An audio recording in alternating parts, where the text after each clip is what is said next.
السلام عليكم ورحمة الله تعالى وبركاته. مرحبا بكم، إن شاء الله تكونوا كم صحة جيدة يا رب العالمين. اللهم صل وسلم على سيدنا محمد عليه أفضل الصلاة والسلام. طمنوني عليكم، إن شاء الله راكم ملاح. اليوم إن شاء الله حنقدم معكم وصفة الصابلي، تجي هشيشة خفيفة ما شاء الله وتجي مبسة، يعني تجي هايلة. ننصحكم تجربوها، يا لو كان خطرة على بالي، لو كان جربوها خطرة تولي معتمدة عندكم. والمقادير تاعها كيما على بالكم، الصابلي يجي خفاف ظراف، يعني يجيكم ما شاء الله. هنا نبداو على بركة الله ونتبعوا فقط معايا المراحل تفهموا كامل الأسرار. هنا في الريسيبيون تاعي درت 250 غرام تاع الزبدة طرية، تكون طرية في حرارة الغرفة، تكون بوماد. زدت عليهم هكا ساشيه تاع الفانيليا، قرصة ملح، وزيد كاس ماشي معمر بزاف تاع سكر قلاس، كاس إلا ربع، فوالا كاس إلا ربع تاع سكر قلاس، مع بيضة كاملة وزوج صفار بيض. نخلطوا كامل هاد المكونات مع بعض.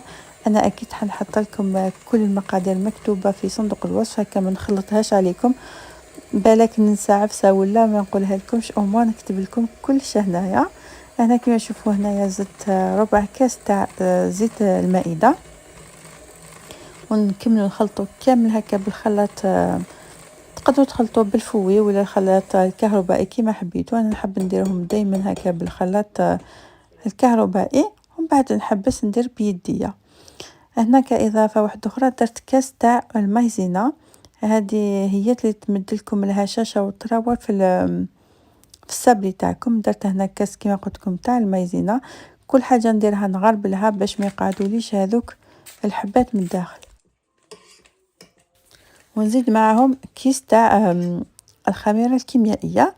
وهذا مكان دوك نجيو نضيفو الفرينة.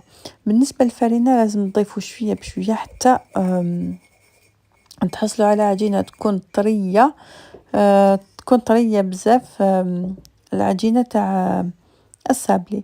هنا كيما شفتوا معايا، هنا درت زوج كيسان تاع الفرينة مع الكاس تاع المايزينا هذيك. دوك نخلطوا كامل هاد المكونات ونزيدوا الفرينة شوية بشوية حتى نتحصلوا على القوام المطلوب. انا اكيد دوك ندير الفرينة ونقول لكم شحال دات لي كامل. وكي ديروا الصابلي ما تعجنوهاش، خلطوها غير بالعقل هكذا باش تجيكم النتيجة مليحة. شوفوا هنا بعد ما درت زوج كيسان تاع الفرينة وكاس تاع المايزينا، جاتني مازالها مخصوصة بزاف فرينة. دوك انا نزيد عليهم شويه برك هكا فرينه، ما نكثرش باش ما تيبسش معنا وتجي ماشي مليحه الفرينه. حبيت نقول الصابلي تاعنا. هنا بالنسبه للصابلي تاعي ندات لي زوج كيسان تاع الفرينه ونص. هذا ما كان مع كاس تاع المايزينا اللي درتو مع الاول.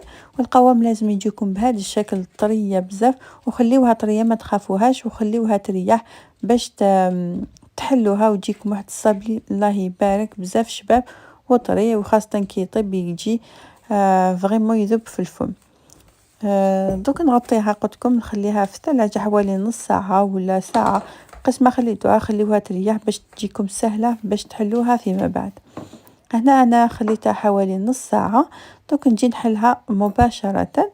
نحب نحلها دايما هكذا على ورق الزبدة، ندير ورق من تحت وورق من الفوق باش هكا ما تلصق لي لا من تحت لا من الفوق، وتسهل لي عمليه اني نحلها هكا بالخف بكل سهوله.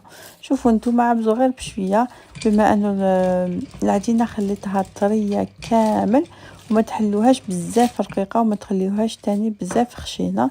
على بالكم الصابلي يجي دايما السمك تاعو ماشي خشين بزاف باش كي نلصقوا الحبات فيما بعضهم ما يجيناش الحلوى تاعنا بزاف عريضه بزاف خشينه.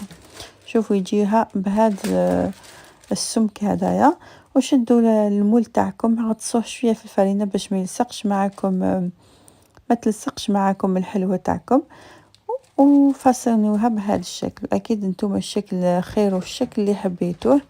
انا درت مع الاول هذا، ومن بعد كي طاب حسيتهم ما عجبونيش بزاف، عاود درت هذاك الكلاسيك اللي موالفين نديروه هذا المدور. انا الصبلي يعجبوني مدورين، ما يعجبوني لا كاري لا حتى حاجه.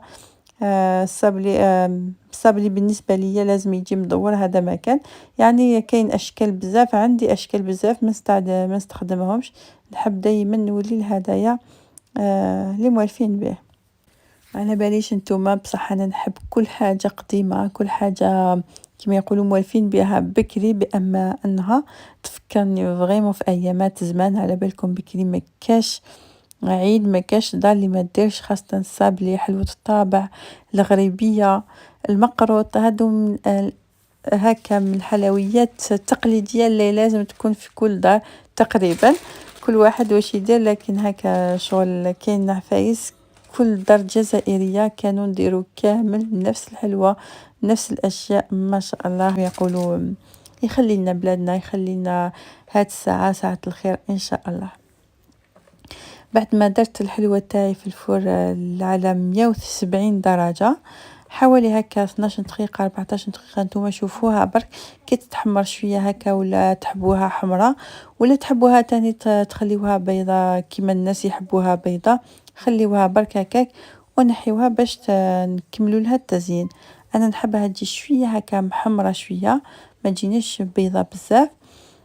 دوك نرش عليهم كامل هذوك الرصاص اللي محلولين شويه سكر كلاص باش للتزيين فقط. نتوما تقدروا ديروا سكر كلاص، تقدروا ديروا شوكولا، تقدروا تخليوها هكذاك، وكما تقدروا ديروا اللوز، اي عفسه تحبوها ديروها من الفوق.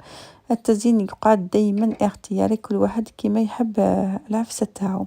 انا درت غير شويه سكر كلاص هكذا، ونعمرهم بالكونفيتور تاع المشماش، وهذا ما كان. نلصقهم فيما بعضهم، جات واحد الحلوة شهية شهيتكم في الجنة حبيبات قلبي. ان شاء الله الفيديو تاع اليوم تكون عجبتكم، خفيفة ظريفة عليكم، وما تنسونيش فقط بجام وتعليق، هذا يشجعني بزاف باش نكمل في الفيديوهات يا رب. هنا كانت هذه هي النتيجة، جات واحد الحلوة ما شاء الله، شهيتكم في الجنة. نقول لكم ان شاء الله تسيوها ولا سيتوها، اكيد كتبوا لي هنا في التعليقات باش نفرح ولا جربتوها. هذا ما كان، تلاقاو هنا في فيديوهات جايه ان شاء الله. تهلاو في رواحكم ومع السلامه.